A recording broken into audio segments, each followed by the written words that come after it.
오늘 본문 말씀의 내용은 소위 유명한 신학적인 용어로 우리가 종종 사용하고 있는 이신득이, 그러니까 믿음으로 말미암아 의롭다 함을 얻는다라는 이 말을 한자로 표기하면 이신득이라고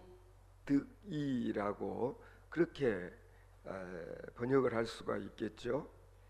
그런데 자칫 잘못하면 이 이신득이라는 이 말이 내가 의로운 삶을 살게 되어지면 바로 내가 의롭게 되고 구원을 얻을 수 있는 것처럼 그렇게 오해를 하기가 쉽다. 따라서 이신득의가 아니라 이신칭의라고 그렇게 번역을 하는 게 더 옳다라고 이야기를 합니다. 무슨 얘기겠습니까? 우리는 아무리 내가 노력을 한다고 해서 내 스스로 의인이 되어지고 그리고 내 자신의 구원의 문제를 해결하는 것이 아니라는 그런 뜻이 득의가 아니라 칭함을 받는다.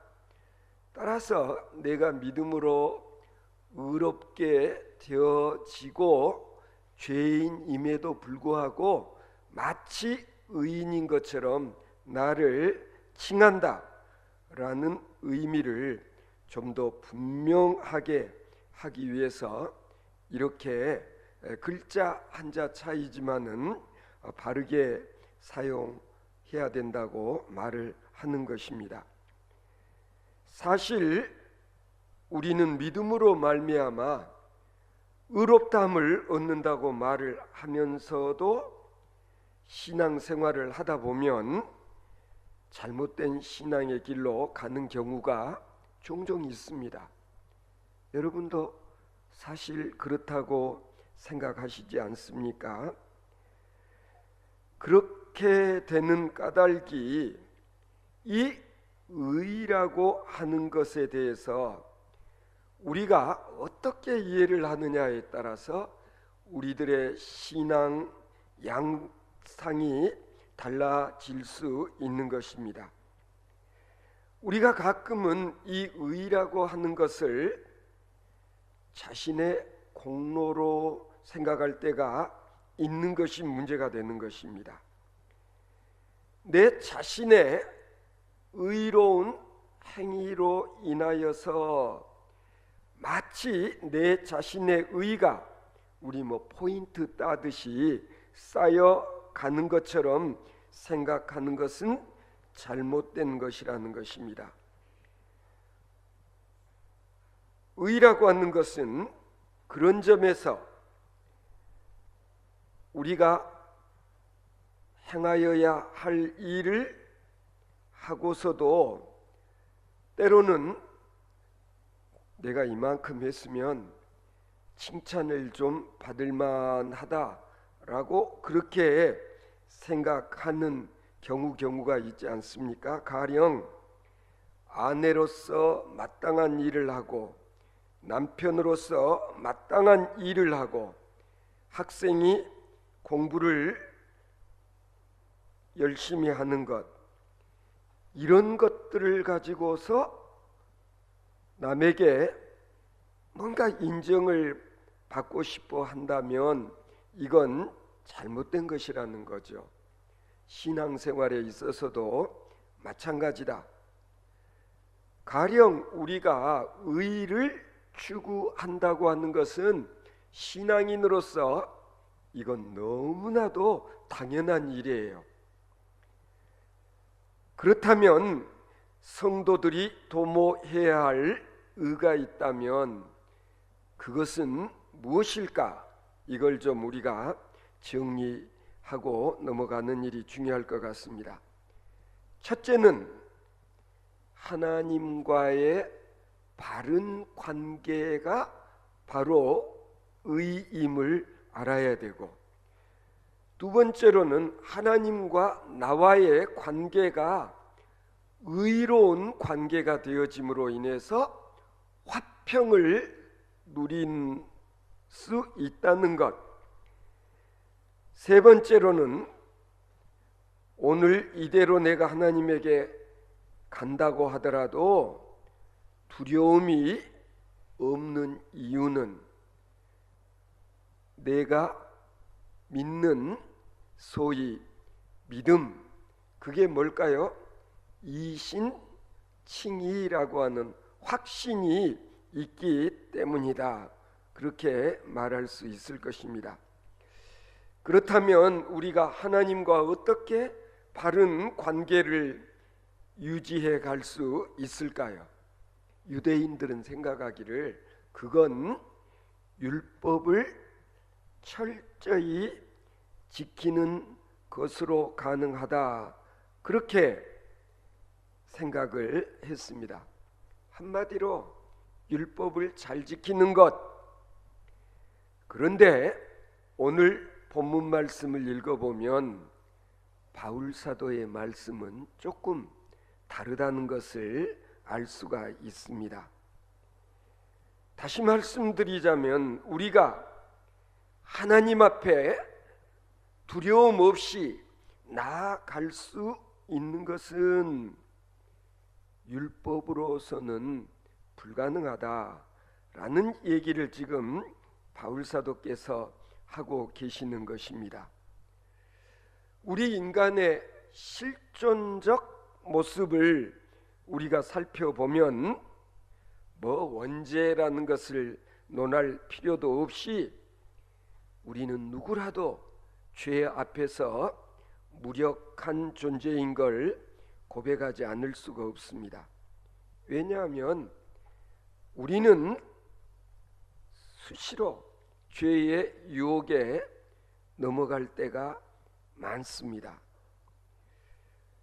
가늠하다 붙들려온 여인을 앞에 두고 예수님께서 말씀하셨습니다. 뭐라고 그러셨죠? 너희 가운데 죄 없는 자 있으면 이 여인에게 돌멩이질을 하라. 그 당시에 율법대로 간음죄를 범하면 돌로 쳐 죽이게 돼 있었거든요.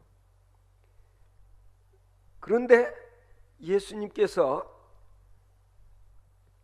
현장에서 붙잡혀온 이 여인을 금세 돌로 쳐 죽일 그런 기세등등한 자들을 향해서 이렇게 말씀하셨을 때 결과가 어땠습니까? 한 사람씩 한 사람씩 돌멩이를 내려놓고 그 자리를 슬슬 다 피해가 버렸다. 이 경우 우리에게 교훈하는 것은 무엇입니까? 우리 가운데 죄 없는 사람은 한 사람도 없다. 죄 짓지 않고 사는 사람은 없다. 죄인 아닌 사람은 없다. 그런 뜻 아니겠습니까? 우리는 죄에 빠져 있고 죄에 대한 타성에 젖어 있을 뿐만 아니라 내 육신도, 내 의지도, 내 지식도, 내 생각도 벌써 죄악에 물들어 있다. 여러분 가운데 혹시 나는 내가 생각해도 참 신통해, 나는 어쩌면 하루 종일 이렇게 고상하고 선한 생각만 하고 살지, 그렇게 생각하는 분 있으세요? 아니에요. 마음속으로는 별별 생각 다 하고 별별 죄를 다 짓고 살지 않습니까? 결국 우리는 죄의 노예나 다름이 없다라는 거예요. 따라서 마음은 원이로되 하나님께서 우리에게 기대하시는 그런 의를 행하기에는 역부족이다. 오늘 본문 20절 말씀을 다시 한번 보시면은요, 율법은 우리로 하여금 죄를 깨닫게 한다 그랬어요.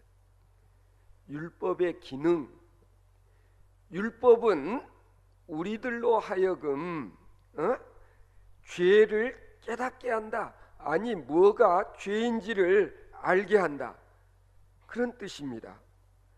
그런 점에서 율법이라고 하는 것은 마치 우리가 매일 들여다보는 무엇과 같을까요? 거울과 같다. 거울을 들여다보면 다나 거울을 들여다보면 내 얼굴이 깨끗한가 아니면 더러운가 금방 알 수 있죠. 네?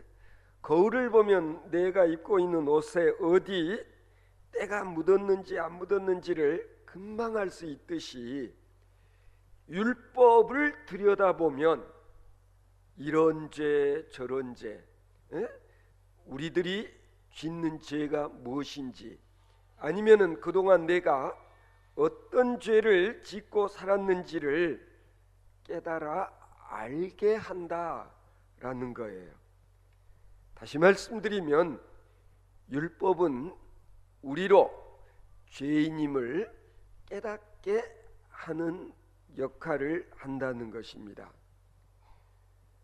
자, 한 가지 분명한 사실은 그러면 내가 율법을 들여다보지 않는다고 해서 아니면 나는 유대인들만큼 율법을 모르고 살아 그런다고 해서 그러면 내가 죄인이 아닐까? 어떻게 생각하세요? 그렇지는 않지 않습니까? 가령 예를 들면 실은 병에 걸렸어요. 그런데 내가 어떤 병에 걸렸다는 사실을 지금 모르고 있다고 해서 내가 환자가 아닌 것은 아니죠. 가령 지금 간암에 걸려 있는데 자각 증세가 없어서 내가 모르고 있을 뿐 실은 간암 말기 환자인 경우나 마찬가지다 그런 뜻이에요. 자, 율법을 내가 읽든지 안 읽든지 율법적 지식이 있든지 없든지 간에 나는 죄인인 것은 마찬가지다라는 그런 얘기예요.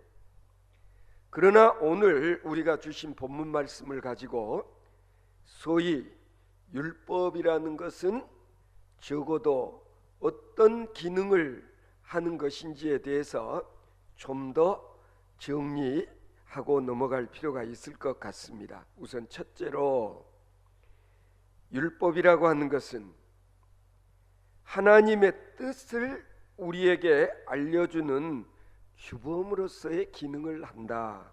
그렇게 말씀드릴 수 있어요. 아까도 이야기했지만 이것은 죄고 저것도 죄고 내가 미처 죄인인 줄을 몰랐는데 율법서를 읽어봄으로 인해서 야, 내가 그동안도 이런 죄 저런 죄 참 많이도 짓고 살았구나 라는 것을 알게 해주는 그런 역할을 한다. 율법이. 여기서 또 하나 우리가 분명히 알아야 할 것은 율법을 우리에게 주신 이유가 뭘까? 그러면은 우리로 하여금 복을 받고 행복하게 살 수 있도록 하기 위한 법들이라는 것 또한 알아야 돼요. 가령 우리가 부모에게 효도한다고 하나님께 직접 득이 되는 것은 아니잖아. 내가 내 부모님에게 효도한다고 하는 것이 하나님과는 무슨 상관이에요? 그럼에도 불구하고 하나님께서는 율법을 통해서 우리에게 부모에게 효도를 해라 그렇게 지시를 하는 이유가 뭐냐는 거죠. 이건 뭐냐면 율법의 상당 부분은 실은 우리로 복을 누릴 수 있는 삶을 살도록 하나님께서 우리에게 주신 것이다 라는 걸 알아야 됩니다. 두 번째로, 율법이라고 하는 것은 일종의 몽학 선생과 같은 것이다. 몽학 선생, 지난주에 제가 설명을 해드렸지 않습니까? 몽학 선생의 하는 일이 뭐라고 그랬습니까? 율법이라고 하는 것은 우리들을 간접적으로 그리스도 앞으로 인도하는 역할을 하는 것이 율법이다라는, 조금 달리 표현을 하자면 우리로 예수님의 가르침, 복음, 진리회로 인도하는 역할을 율법이 한다. 그러니 그래서 예수님께서 말씀하시기를 나는 율법을 폐하러 온 것이 아니라 율법을 완성시키기 위해서 왔다고 예수님께서 말씀하신 이유가 바로 여기에 있을 것입니다. 율법을 통해서 내가 죄인임을 알게 되면 그 다음에는 우리가 어떻게 해야 되는 것인가? 그러면 우리는 주여 저는 죄인입니다. 어찌하오리까? 그렇게 고백을 하다 보면 결국은 죄인인 내가 예수 그리스도의 의지에서 예수 그리스도로 말미암아 결국 의롭게 된다는 사실을 알게 된다라는 그런 얘기이기도 합니다. 루터는 아주 유명한 말을 한 바가 있습니다. 뭐라고 그랬냐면요, 참으로 율법에 대해서 고민함이 없이는 그리스도께 대한 은혜를 얻을 수 없다 그랬어요. 율법을 가지고서 내가 고민을 많이 하게 되는 이것이 비로소 나로 하여금 예수님의 은혜가 얼마나 귀하고 또 내게 필요한 것인가를 알게 된다는 그런 뜻인 것입니다. 결국 율법을 통해서 율법적 고민을 하다가 결국 루터는 스스로 마침내 그리스도에게로 나아가므로 그 은혜가 은혜되는 것을 처음 한 바가 있다, 그런 얘기입니다. 다음 세 번째 율법의 기능은 뭐냐면 우리로 무엇을 해야 하는지 구체적으로 계시해 주시는 말씀이 곧 율법인데, 율법은 우리가 구원을 얻기 위해서 율법을 지키는 것이 아니라 구원을 얻는 자에게 주시는 하나님의 말씀이 율법이다. 요 말이 아주 중요해요. 율법을 지킴으로 우리가 구원을 얻는 것이 아니라 율법은 구원 얻는 자에게 주시는 하나님의 말씀이다. 하나님께서 많은 민족 가운데 이스라엘 민족을 택하시고 택함을 받았다는 것 자체가 사실은 구원을 얻는 것이죠. 이제는 구원받은 하나님의 백성이 되었으니까 백성답게 사는 길이 무엇인가를 율법으로 하나님께서 가르쳐 주신 거예요. 이해가 되셨는지 모르겠네요. 그러니까 율법으로 구원을 얻는 것이 아니라 율법은 이미 구원 얻은 자에게 주시는 하나님의 진리의 말씀들이라, 그런 뜻이에요. 우리가 가령 십계명을 외우고 지킴으로 우리가 구원을 얻을 수 있다? 그렇지 않아요. 우리는 예수 그리스도로 말미암아 이미 구원은 얻었고, 구원 얻은 우리들이 어떻게 살아야 될 것인가? 구약 성경을 읽어보면은 요모조모로 많이, 특히 십계명 같은 것이 그렇다라는 얘기예요. 이걸 우리가 혼돈해서는 안 된다, 그런 뜻입니다.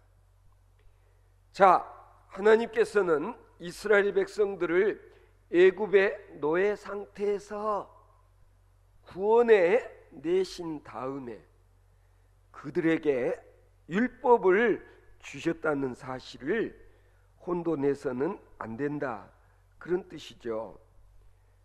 그러나 유감스럽게도 이스라엘 백성들은 이것을 착각했다고 그렇게 말할 수 있는 것입니다.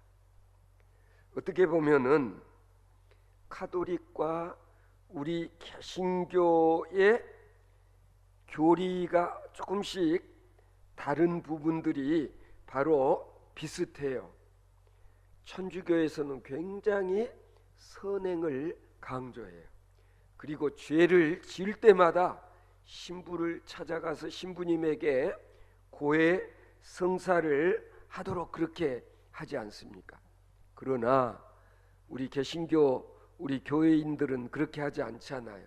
여러분 뭐 죄 지었다고 목사님 찾아가 가지고 내가 목사님이 오늘 또 이런 죄 지었습니다, 고백하고 목사님이 그러냐고 그러면서 사죄 선언을 하고 그렇지 않잖아요. 우리는 그냥 주일날 예배 드릴 때 한 번씩 하지만은, 그러나 내가 개인적으로 1대1로 주님께 직접 내 죄를 고백하고 그리고 죄 사함을, 용서함을 받는다고 하는 점에 있어서는 조금씩은 이해의 차이가 있다라는 것을 알아야 되겠습니다.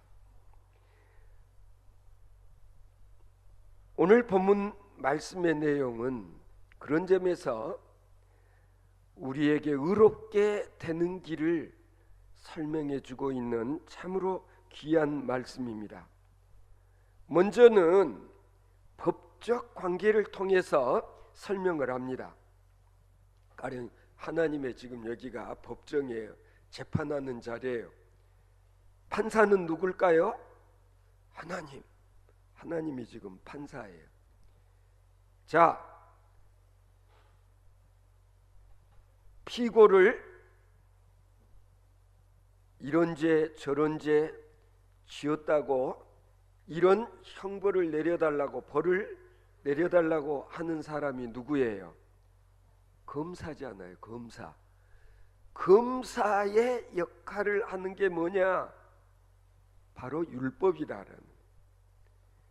자, 재판정에서 하나님 앞에서 우리들의 죄를 용서해 달라고 하나님께 변호를 하는 분이 누굴까?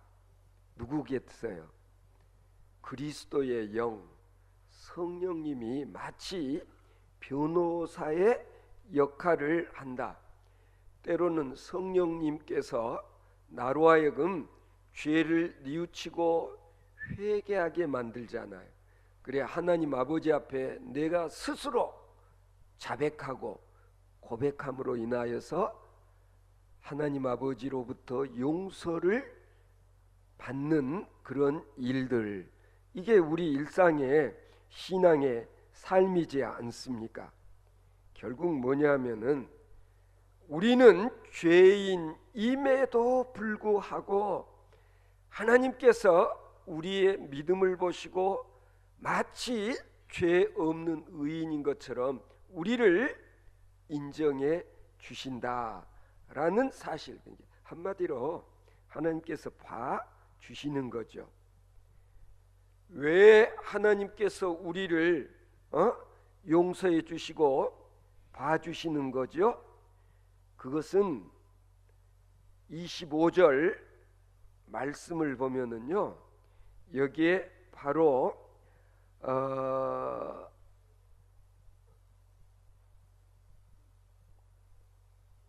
제사 드리는 일, 소위 말해서 구약에서는 화목제, 속죄제 제사를 드리지 않았습니까?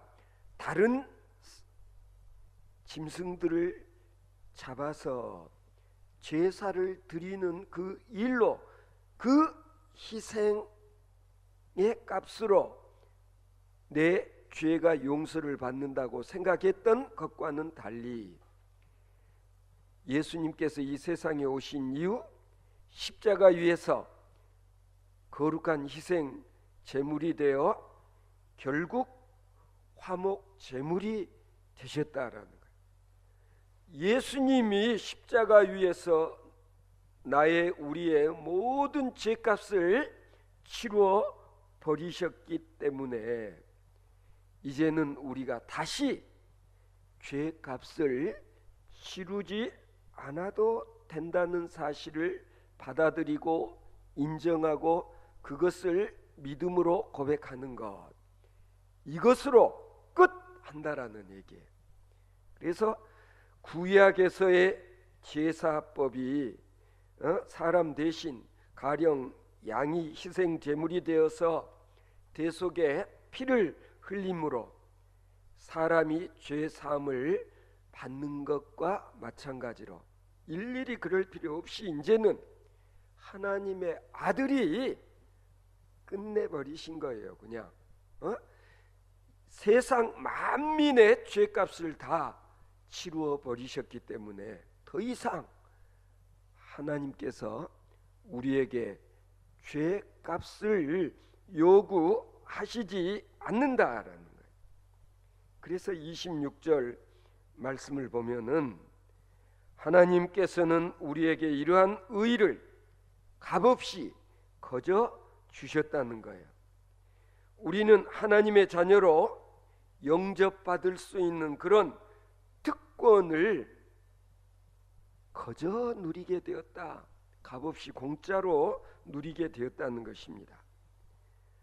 우리가 아무리 선행을 하고 공적을 쌓고 의를 행한다고 해도 이것 때문에 내가 의롭게 되는 것이 아니라 오직 하나님의 은혜로 예수 그리스도께서 내 대신 치르신 그 엄청난 보혈의 대가로 내가 의롭다 칭함을 받게 되었음을 잊지 않는 저와 여러분이 되어질 수 있기를 바랍니다.